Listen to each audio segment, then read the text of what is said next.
How's it going, guys, and welcome back to BL3's Forgotten, the series where I take a look at underused and not often talked about pieces of gear to determine whether or not they deserve to be remembered within the modern meta of the game or should be left behind and forgotten. And today we are taking a look at both the Ruby's Wrath and the Plumage. I will be covering both these launchers today as they are incredibly similar, and breaking up into two videos just felt kind of wrong. Starting off with the Ruby's Wrath, if you'd like to farm one for yourself, you're going to want to head over to Floodmore Basin and make your way up to where you travel to the Anvil. Next to it there will be a save station, and you will run through this little area filled with Saurians up to Chonk Stomp, who is able to drop the Ruby's Wrath. If you'd like to farm a Plumage, you're going to want to head over to the Blast Plains, and definitely pay attention to the location on this map because this is a very large area and you need to find Rendon-esque. He is one of the named enemies from the bounty and the only enemy that will be flying within this area. Shoot him down a couple of times and there you will have your Plumage. The Ruby's Wrath is an Atlas launcher. It rolls with 7 projectiles and is locked to non-elemental. The secondary firing mode is a Vortex Grenade, which creates a singularity as it explodes, tracking all enemies. The Plumage is also an Atlas launcher. However, each projectile deals far more damage than the Ruby's and also has a ×8 multiplier to it. Another difference is in the alternate firing mode. Instead of a Vortex Grenade, the Plumage has just a normal tracking grenade. However, whenever you kill a marked enemy, they will drop another tracking grenade to mark other nearby unmarked enemies. The Plumage also only comes as non-elemental. Both of these launchers have seen buffs, the Ruby's Wrath getting a 10% damage increase before another very large damage increase and a reduced cooldown on the singularity grenade. The Plumage saw a 46.7% weapon damage increase. So from their overviews, you can definitely see that the Plumage is just a superior Ruby's Wrath. There's no question about it. The damage alone is just insane, along with getting an extra projectile over the Ruby's. There's really no competition here. I do believe that this is probably one of the most egregious examples in Borderlands 3 of just direct power creep. But with that being said, they're actually both incredibly similar in their usability. Both the Ruby's Wrath and the Plumage function very, very well, even at the highest level of content in Borderlands 3. While recording for this video, it was actually quite a surprise to me just how well the Ruby's Wrath kept up to the Plumage, even at like True Guardian takedown. Both of them probably provide some of the highest damage you can possibly get for just a single launcher ammo. That's all these take, is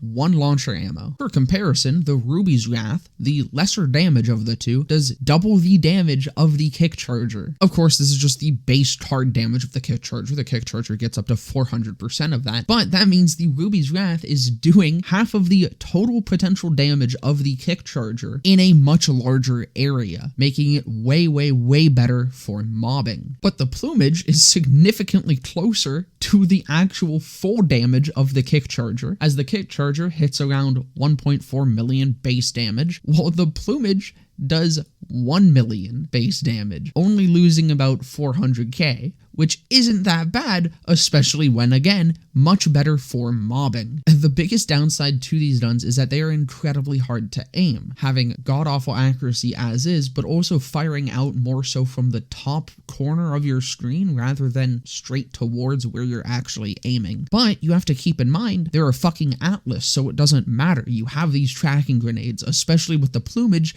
you can upkeep everything being tracked for a very, very long time. These two launchers are genuinely up there with the Hive and the Plague Bearer as like the best launchers for just AFK brain dead mobbing. You can just sit there shooting rockets out without a care in the goddamn world and just have a damn good time as everything around you explodes, especially on Moze. But speaking of Moze, let's get into some specific character synergies. Of course, Moze is just, it's the best on Moze. It is literally by far, it fucking kills on Moze. Like, these launchers were practically made for Moze. They have high base damage already. They're always splash. They have solid radiuses. Radii? I don't know what the fucking plural of that is. But they also have multiple projectiles. More projectiles means more short fuse. More short fuse means more splash. More splash means more Skagden. More Skagden, you get it. You get how Moze works. They both work very well on Zane and Amara as well, of course. They just are good guns. I personally wasn't a huge fan on it on Zane just because it feels way too slow for his playstyle. There's kind of too much setup that goes into them for me to really enjoy playing them on Zane. But what really shocked me